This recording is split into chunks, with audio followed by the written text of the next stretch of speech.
বন্ধুরা, রাজ্যের 1 লক্ষ এসএসএম কর্মী, সর্বশিক্ষা বা সমগ্র শিক্ষার কর্মচারী যারা এই রাজ্যে রয়েছেন এবং তার সঙ্গে পার্শ্ব শিক্ষক যারা রয়েছেন প্রায় 45,000। আপনারা জানেন এসএসএম কর্মীদের সবচেয়ে বড় মেগা কর্মসূচি আগামী 6ই ডিসেম্বর ডাক দিয়েছে আমরা বঞ্চিত ফোরামের পক্ষ থেকে। আর এই কর্মসূচি নিয়ে এই মুহূর্তে বিশেষ করে সর্বশিক্ষা কর্মী, এসএসএম কর্মী বা স্পেশালি পার্শ্ব শিক্ষকদের মধ্যে বিরাট বড় কনফিউশন তৈরি হয়েছে। তারা এই সমাবেশে যাবেন কি যাবেন না, সরকারের সাথে আলোচনার পক্ষে থাকবেন নাকি রাস্তার আবেদন কর্মসূচিতে যাবেন, এই বিষয় নিয়ে আজকের আমাদের আলোচনা। বেশ কিছু নেতৃত্ব, বেশ কিছু সংগঠন, বেশ কিছু ইউটিউবার এই বিষয়টা নিয়ে নানান ধরনের মতামত, তাদের ব্যক্তিগত পয়েন্ট অফ ভিউ, সাংগঠনিক ইন্ডিভিজুয়াল সংগঠনের কিছু পয়েন্ট অফ ভিউ তারা আপনাদের কাছে রাখছে। আমরা আজকে বাস্তব ফ্যাক্ট কিছু তুলে ধরছি, বাস্তব সত্য কিছু তুলে ধরছি। পুরো বিষয়টা শুনুন শেষ পর্যন্ত, তারপর আপনারা সত্যটা জানার পর নিজেরা সিদ্ধান্ত নেবেন যে এই সমাবেশে আপনাদের যাওয়ার প্রয়োজন রয়েছে কি নেই। বিশেষ করে পার্শ্ব শিক্ষক যারা রয়েছেন তারা অবশ্যই আজকের এই প্রতিবেদন বা আজকে যে বিষয় নিয়ে আমাদের আলোচনা বা খবর অবশ্যই বন্ধুরা শেষ পর্যন্ত দেখবেন, কারণ এটা আপনাদের পেশাগত আগামী দিনের ডেভেলপমেন্ট, পেশাগত বর্তমান সময়ের স্ট্যাটাস, আগামী দিনের বেতন বৃদ্ধি, এই বিষয় রিলেটেড।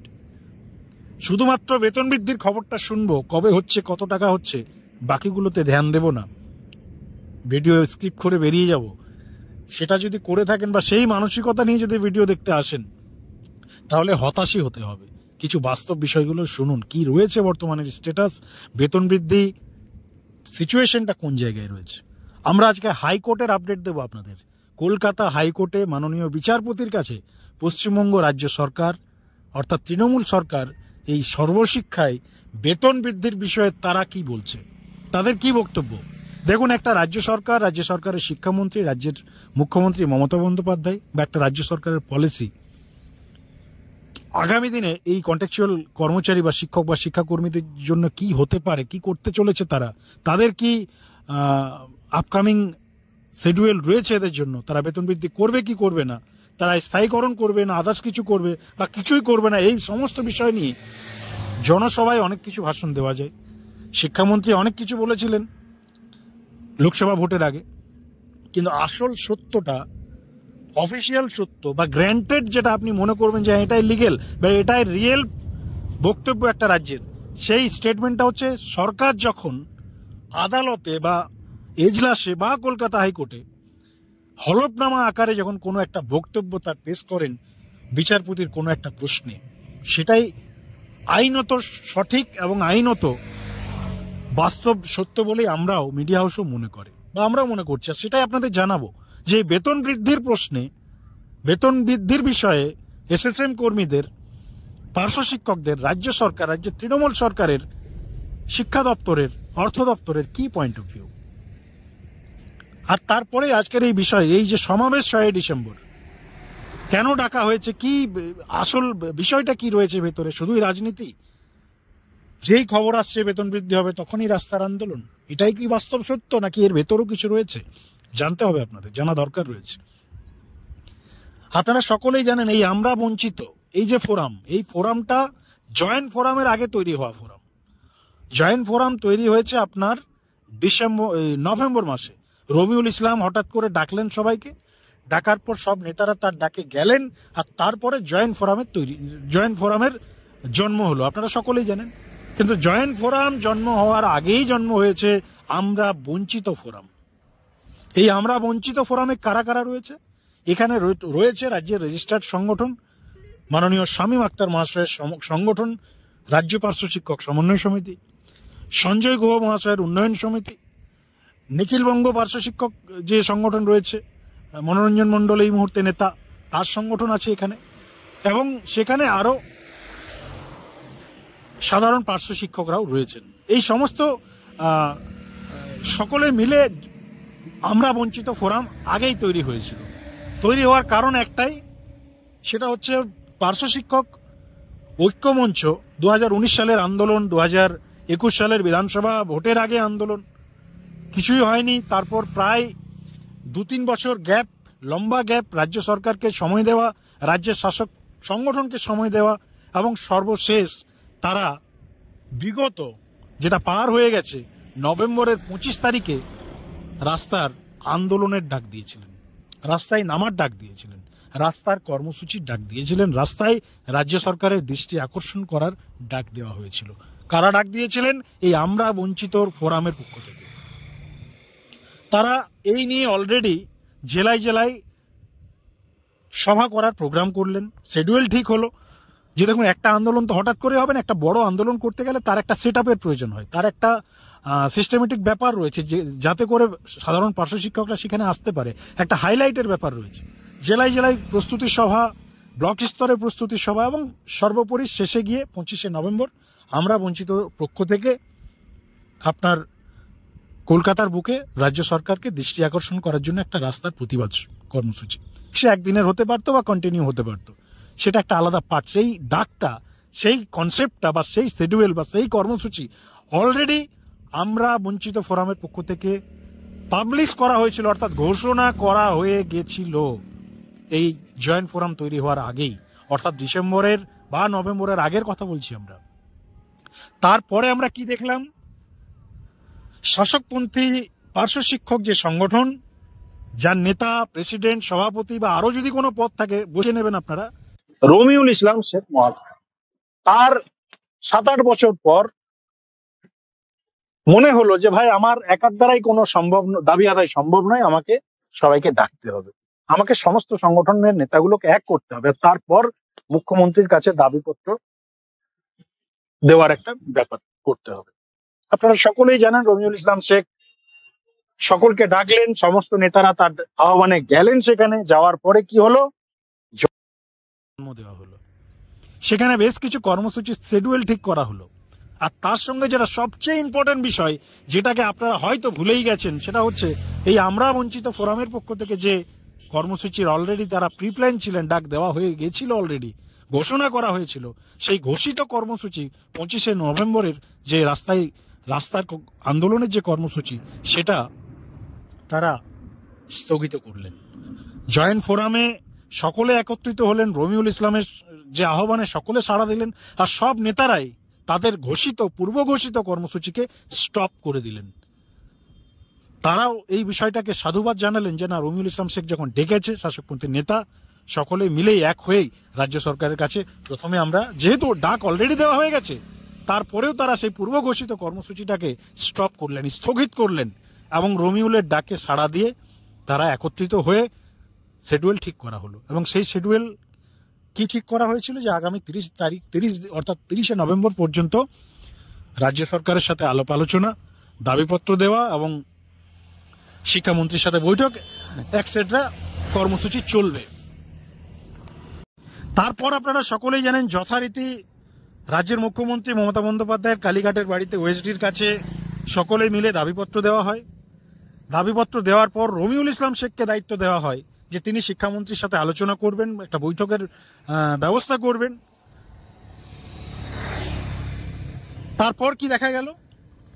প্রায় 20-25 দিন পার, নভেম্বরের প্রায় লাস্ট উইক আসতে শুরু হলো, নভেম্বরের প্রায় শেষের মুহূর্ত, রমিউল ইসলাম শেখ মহাশয় শিক্ষামন্ত্রীর সাথে বৈঠকের কোনো ব্যবস্থা করতে পারলেন না।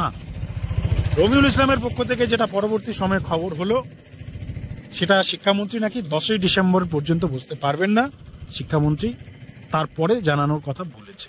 এই স্ট্যাটাস আপনারা সকলেই জানেন। এবার এটার ভেতরেও কিছু বিষয় রয়েছে যেগুলো আপনাদের অজানা, যে বিষয়গুলো আপনাদের জানাবো।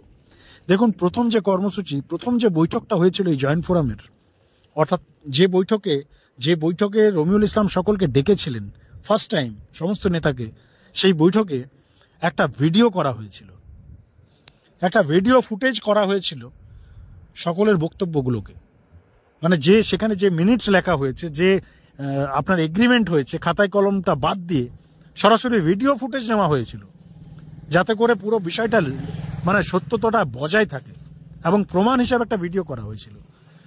সমস্ত নেতারাই চেয়েছিলেন যে ভিডিওটা 2-3টা ফোনে যাতে নেওয়া হয়, অর্থাৎ রমিউল ইসলামের সংগঠনের কাছেও থাকবে ভিডিও, আদার্স যারা রয়েছেন বাকি সংগঠন তাদের কাছেও ভিডিও থাকবে।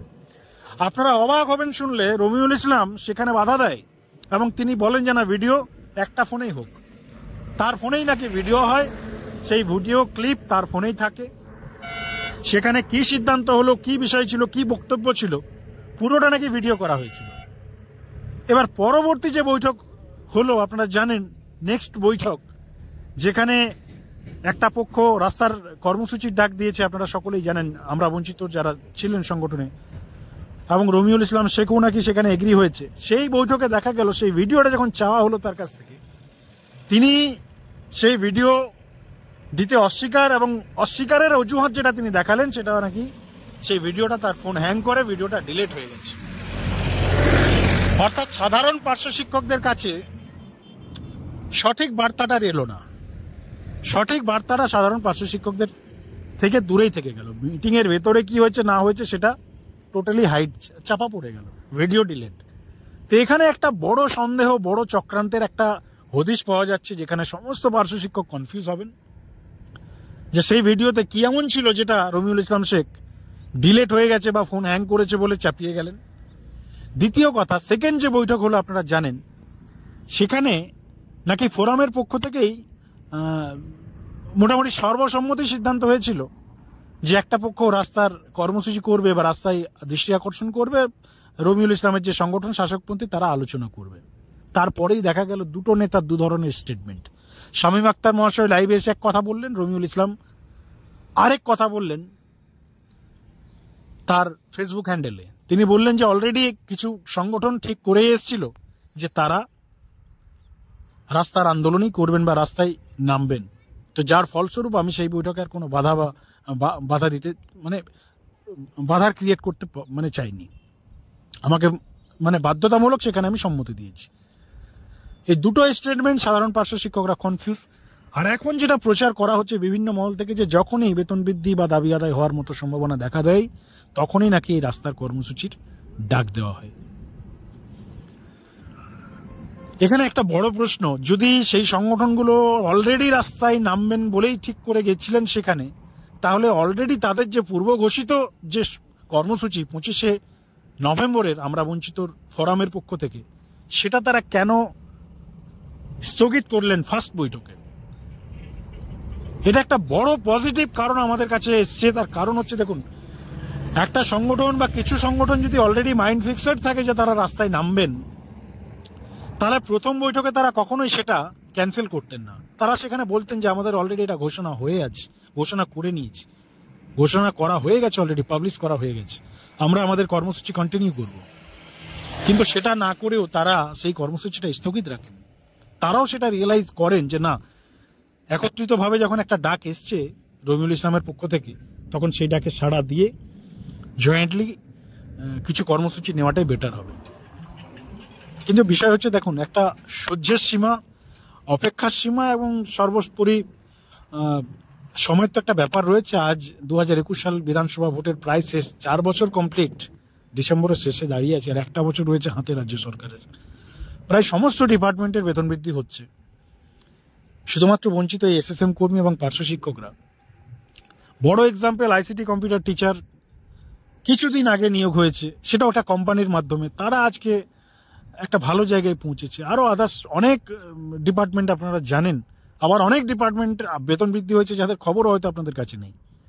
কিন্তু কেন বঞ্চিত আজ 15 বছর 20 বছর ধরেও?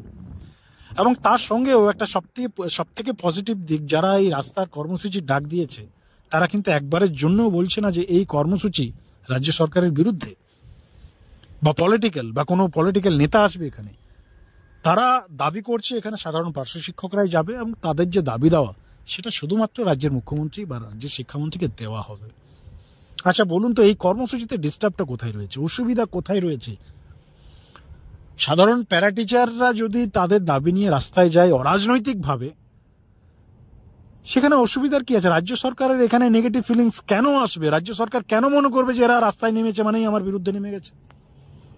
হ্যাঁ, যদি সেখানে কোনো রাজনৈতিক নেতা আসে, রাজনৈতিক নেতাদের দিয়ে গরম গরম ভাষণ দেওয়ানো হয়, সিপিএম এর কোনো নেতা আসে, বিজেপির কোনো নেতা আসে, তাহলে সেই কর্মসূচিটা টোটালি এন্টি শাসক দলের বিরুদ্ধে যাবে, বা শাসক দল সেখানে আপনার খারাপ লাগতেই পারে শাসক দলের, বা তারা নেগেটিভ মেন্টালিটি তাদের আসবে। কিন্তু সাধারণ টিচাররা তাদের পেশাগত দাবি নিয়ে একটা দিনের একটা প্রতীকী কর্মসূচি করবে, সেখানে আশা করি শাসক দল যে প্রচারটা এখন চালাচ্ছে যে বেতন বৃদ্ধি যদি না হয় এই কর্মসূচিটাই দায়ী বা এরাই দায়ী, সেটা বাস্তব সত্য নয় বন্ধুরা। আমাদের রিভিউজ, আমাদের সার্ভে, আমাদের প্রেডিকশন কখনোই এই যুক্তির সঙ্গে একমত হওয়া সম্ভব নয়, হতে পারে না। যে রকমভাবে প্রচার করা হচ্ছে, অরাজনৈতিক কর্মসূচি, দৃষ্টি আকর্ষণ করার কর্মসূচি, দাবিপত্র দেওয়ার কর্মসূচি, আমাদের প্রেডিকশন সকল এসএসএম কর্মী, সকল পার্শ্ব শিক্ষকদের এই কর্মসূচিতে পার্টিসিপেট করা উচিত। একদিনের কর্মসূচি সকলে যাওয়া উচিত পেশাগত স্বার্থে।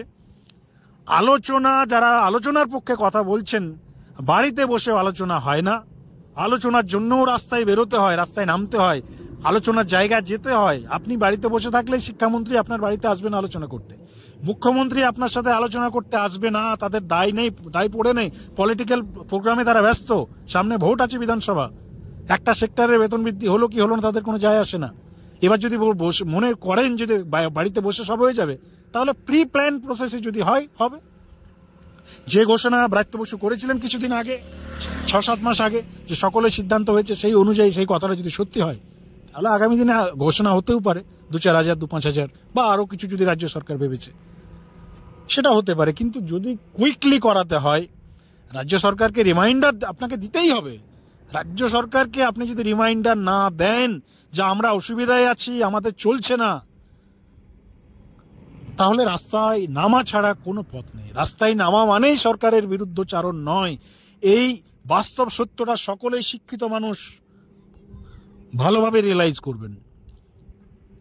আজকে রাস্তার আন্দোলন বা শাসকপন্থী সংগঠনের বাইরে যে সকল সংগঠনগুলো রয়েছে বা নেতারা রয়েছে, তারা এমন কোনো বড় নেতা বা বড় নেতৃত্ব বা এমন কোনো আর্থিক বেনিফিশিয়ারি হয়ে যায়নি। সকল নেতারা এখনো গ্রাউন্ডেই আছে। এই সাধারণ পার্শ্ব শিক্ষক শাখার নেতা হয়ে এমন কোনো বড় এস্টাবলিশ জায়গায় কোনো নেতা পৌঁছে যায়নি। আর এখনকার যা সিচুয়েশন, যদি কেউ ভাবে যে আন্দোলনের নামে টাকা কালেকশন করবো বা কেসের নামে টাকা কালেকশন করবো, টিচাররা আর বোকা নেই, কেউ টাকা দেবে না, আন্দোলনের নামেও টাকা দেবে না, কেসের নামেও টাকা দেবে না। যার জ্বলন্ত প্রমাণ সঞ্জয় গুহ মহাশয়, তিনি একটা কেস করেছেন, টাকা পায়নি কারো কাছ থেকে, যদিও পেয়েছে খুব কম পরিমাণে, টাকা কেউ দেয়নি, বাস্তব সত্য এটা, দেবেও না আজকের ডেটে, তবুও তিনি কেসটা চালিয়ে যাচ্ছেন কোনোভাবে। আর হাইকোর্টের যে বিষয়টা আপনাদের জানালাম প্রথমেই, যে হাইকোর্টে রাজ্য সরকারের কি স্ট্যাটাস বা বক্তব্য। পার্শ্ব শিক্ষকদের বেতন বৃদ্ধির একটা মামলা করেছিলেন এই সঞ্জয় গুহ মহাশয়, যেখানে গ্রুপ ডি থেকে 1 টাকা বেশি বেতনের দাবি রাখা হয়েছিল। সেই মামলাতে তারই এক স্টেটমেন্টে আমরা শুনলাম, বা আরও আমরা এই বিষয় নিয়ে তাদের সাথে আলোচনা করে যেটা বুঝতে পেরেছি, রাজ্য সরকারের যে একাধিক হলফনামা, রাজ্য সরকার 4-5টা লয়ার রেখেছে এই মামলা ফাইট করার জন্য, চিন্তা করুন। আর সেখানে বারবার এক্সকিউজ, বারবার অজুহাত, কেন্দ্র সরকার রাজ্য সরকার উভয় সরকারই শুধুমাত্র অজুহাত। বেতন বৃদ্ধির পক্ষে, ইনস্ট্যান্ট বেতন বৃদ্ধির পক্ষে কেউ নেই। তো যার ফলস্বরূপ দৃষ্টি আকর্ষণ করতে হবে, রিমাইন্ডার দিতেই হবে রাজ্য সরকারকে, কিছু করার নেই, এটাই একমাত্র পথ। আলোচনা যারা শাসকপন্থী আছে তারা করবেন, তারা সরকারকে বোঝাবেন। প্রয়োজনে যদি তারা মনে করেন যে কেসের জন্য ডিস্টারবেন্স হচ্ছে বা রাস্তায় নামার জন্য ডিস্টারবেন্স হচ্ছে, তাহলে তাদেরকে অফিসিয়ালি প্রেস কনফারেন্স করে জানাতে হবে, পার্শ্ব শিক্ষকদের স্টেটমেন্ট দিতে হবে যে ভাই তোমরা রাস্তায় নেমো না, বেতন বৃদ্ধির দায়িত্ব আমাদেরকে 2 মাস সময় দাও, 3 মাস সময় দাও, 6 মাস সময় দাও, আমরা বেতন বৃদ্ধি করব। তাহলে আশা করি যে সংগঠন আজকে ডাক দিয়েছে রাস্তায় নামার, তারা ক্যান্সেল করবে। তারা একবার তো পূর্ব ঘোষিত কর্মসূচি স্থগিত করেছে, আগামী দিনেও করবে, আমাদের বিশ্বাস। এই কমিটমেন্টটা রাজ্যের সরকারপন্থী সংগঠনকে দিতে হবে, রবিউল ইসলাম শেখ মহাশয়কে দিতে হবে যে তোমরা এই কর্মসূচি বন্ধ করো, তোমরা আজ থেকে সংগঠনটাই ছেড়ে দাও, 6 মাস আমাকে সময় দাও বা 1 বছর আমাকে সময় দাও, সংগঠন অবশ্যই দেবে। আজকের এই আলোচনা যারা শেষ পর্যন্ত শুনেছেন, তারা অবশ্যই আপনাদের যে মতামত আজকে আমাদের পয়েন্ট অফ ভিউ বক্তব্যে কি মনে করছেন লিখে জানান আমাদের চ্যানেলের কমেন্ট সেকশনে।